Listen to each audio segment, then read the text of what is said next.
Chapter 2. What Lucy Found There.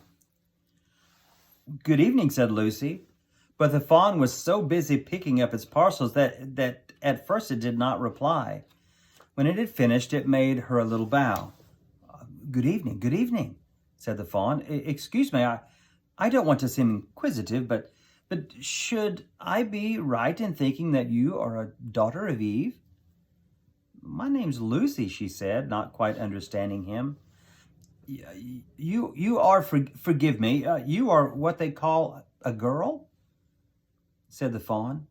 "Well, of course I'm a girl," said Lucy. "You are, in fact, human." "Of course I'm human," said Lucy, still a little puzzled. To be sure," said the fawn. "How stupid of me, but I've never seen a son of Adam or a daughter of Eve before. I am delighted, that is to say." And then it stopped, as if it had been going to say something it had not intended, but had remembered in time. Delighted, it went on. "Allow me to introduce myself. My name is Tumnus." "Well, I'm very pleased to meet you, Mr. Tumnus," said Lucy. "And may I ask, oh, Lucy, daughter of Eve," said Mr. Tumnus, "how you have come into Narnia?" "Narnia? What's that?" said Lucy. "This is the land of Narnia," said the fawn, "where we are now. All that lies between the lamppost and the great castle of Cair Paravel on the eastern sea. And you have come from the wild woods of the west?" "No, I got in through the wardrobe in the spare room," said Lucy. "Ah," said Mr. Tumnus in a rather melancholy voice, "if only I had worked harder at geography when I was a little fawn, I should have no doubt at all about those strange countries. It's too late now, though." "But they aren't countries at all," said Lucy, almost laughing. It's only just back there. At least I'm not sure. It's summer there." "Meanwhile," said Mr. Tumnus, "it's winter in Narnia, and has been for ever so long, and we are both going to catch cold if we stand here talking in the snow. Daughter of Eve, from the far land of Sparum, and where eternal summer reigns around the bright city of Wardrobe, how would it be if you were to come and have tea with me?" "Oh, well, thank you very much, Mr. Tumnus," said Lucy, "but I was wondering whether I ought to be getting back." "Oh, it's only just around the corner," said the fawn, "and there'll be a roaring fire and toast and sardines and cake." "Well, it's very kind of you," said Lucy, but I shan't be able to stay long." "If you will take my arm, daughter of Eve," said Mr. Tumnus, "I shall be able to hold the umbrella over both of us. That's the way. Now, off we go." And so Lucy found herself walking through the woods, arm in arm with this strange creature, as if they had known one another all of their lives. They had not gone far before they came to a place where the ground became rough, and there were rocks all around, and little hills up and down, and at the bottom of one small valley, Mr. Tumnus turned suddenly aside as if he were going to walk straight up to an unusually large rock. But at the last moment, Lucy found him leading her into the entrance of a cave. And as soon as they were inside, she found herself blinking in the light of a wood fire. Then Mr. Tumnus stooped and he took a flaming piece of wood out of the fire with a neat little pair of tongs and lit a lamp. "Now we shan't be too long," he said, and immediately put a kettle on. Lucy thought she had never been in a nicer place. It was a little dry, clean cave of reddish stone, with a carpet on the floor and two little chairs, one for me and one for my friend, said Mr. Tumnus, and a table and a dresser and a mantelpiece over the fire, and above that a picture of an old fawn with a gray beard. In one corner there was a door that Lucy thought must lead to Mr. Tumnus's bedroom, and on one wall was a shelf full of books. Lucy looked at these while he was setting out the tea things. They had titles like The Life and Letters of Silenus, or Nymphs and Their Ways, or Men, Monks, and Gamekeepers, a study of a popular legend, or is man a myth? Now, daughters of Eve, said the fawn, and really it was a wonderful tea.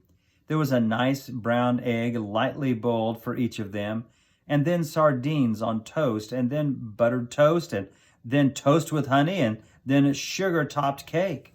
And when Lucy was tired of eating, the little fawn began to talk. He had wonderful tales to tell of life in the forest. He told about the midnight dances and how the nymphs had lived in the wells and the dryads had lived in the trees and come out to dance with the fawns. About long hunting parties after the milk-white stag would come give you wishes if you caught him. About feasting and treasure-seeking with the wild red dwarves of the mines and caverns far beneath the forest floor. And then there was summer, when the woods were green, and old Silenus on his fat donkey would come to visit them, and sometimes Bacchus himself. And then the streams would run with wine instead of water, and the whole forest would give itself up to jollification for weeks on end. Not that it isn't always winter now, he added gloomily. Then to cheer himself up, he took out from his case on the dresser a strange little flute that looked as if it were made of straw, and he began to play. And the tune he played made Lucy want to cry and laugh and dance and go to sleep all at the same time. It must have been hours later that she shook herself and said, "Oh, Mr. Tumnus, I'm so sorry to stop you, and I do love that tune, but really I must go home. I only meant to stay a few minutes." "Oh, it's no good now, you know," said the fawn, laying down his flute and shaking his head at her very sorrowfully. "Not good," said Lucy, jumping up and feeling rather frightened. What do you mean?" "I've got to go home at once. Others will be wondering what's happened to me." But a moment later she asked, "Mr. Tumnus, whatever is the matter?" For the fawn's brown eyes were filled with tears, and then the tears began trickling down his cheeks, and soon they were running off the ends of his nose, and at last he covered his face with his hands and he began to howl. "Mr. Tumnus," said Lucy in great distress. Don't! What's the matter?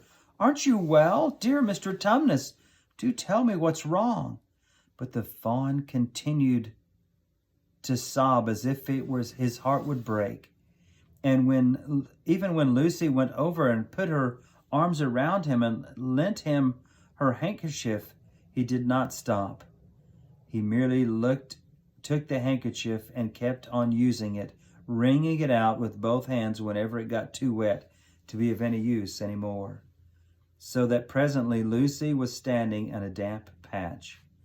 "Oh, Mr. Tumnus," bawled Lucy in his ear, shaking him. "Do stop. Stop it at once.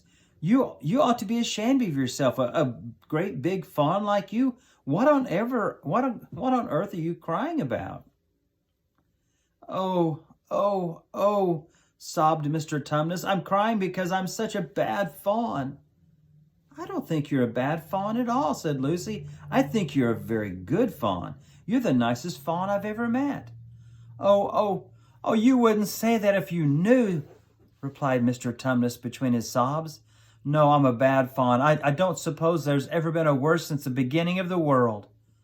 "Why, but what have you done?" "My old father now," said Mr. Tumnus. "That's his picture over the mantelpiece. He would never have done a thing like this." "A thing like what?" said Lucy. "Like what we've done, like what I've done," said the fawn. "Taken service under the White Witch, that's what I am. And I'm in the pay of the White Witch. The White Witch! Who is she?" "Why, it is she who got all of Narnia under her thumb. It's she that makes it always winter, and never Christmas. Think of that." "Oh, how awful," said Lucy. "But what does she pay you for?" "Oh, that's the worst of it," said Mr. Tumnus with a deep groan. "I'm a kidnapper for her. That's what I am. Look at me, daughter of Eve. Would you believe that I'm the sort of fawn to meet a poor innocent child in the wood, one that had never done me any harm, and pretend to be friendly with it and invite it home to my cave, all for the sake of lulling it to sleep and then handing it over to the White Witch? No, said Lucy. I'm sure you wouldn't do anything of the sort. But I have, said the fawn. Well, said Lucy rather slowly, for she wanted to be truthful and yet not too hard on him. Well, that was pretty bad, but you're so sorry for it. I'm sure you will never do it again. Daughter of Eve, you don't understand, said the fawn. It isn't something I have done. I'm doing now, this very moment.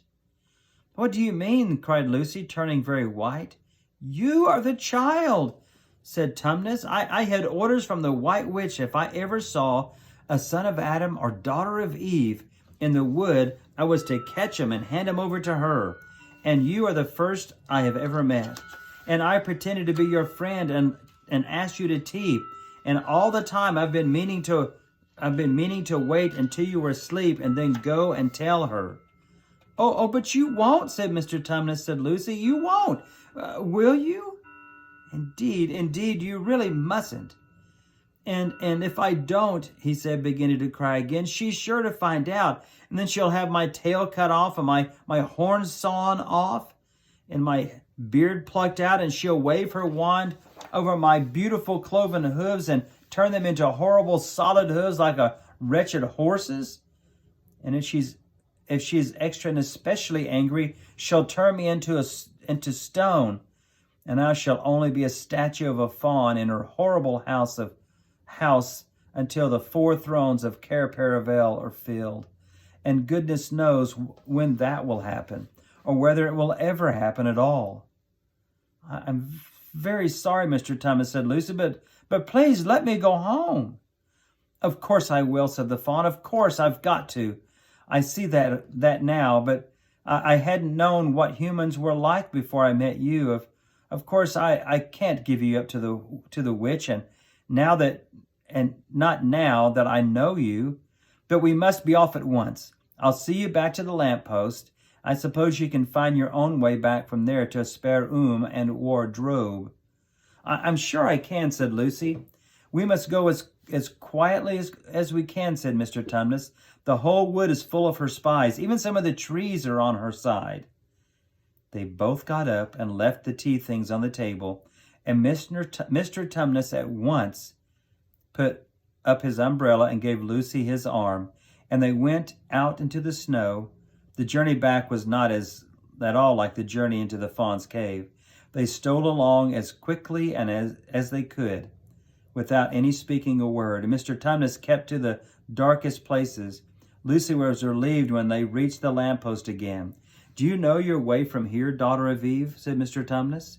She looked very hard between the trees and could just see in the distance a patch of light that looked like daylight. Yes, she said, I can see the wardrobe door. Then be off home as quick as you can, said the fawn. And can you ever forgive me for what I meant to do? Why, of course I can, said Lucy, shaking him heartily by the hand. And I do hope you won't get into dreadful trouble on my account. Farewell, daughter of Eve, he said. Perhaps I may keep the handkerchief?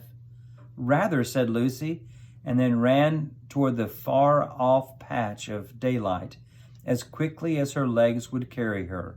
And presently, instead of the rough branches brushing past her, she felt coats, and instead of crunching snow under her feet, she felt wooden boards. And all at once she found herself jumping out of the wardrobe into the same empty room from which the whole adventure had started. She shut the wardrobe door tightly behind her, looked around, panting for breath. It was still raining, and she could hear voices of the others in the passage. I'm here, she shouted. I'm here. I've come back. I'm all right. End of chapter 2.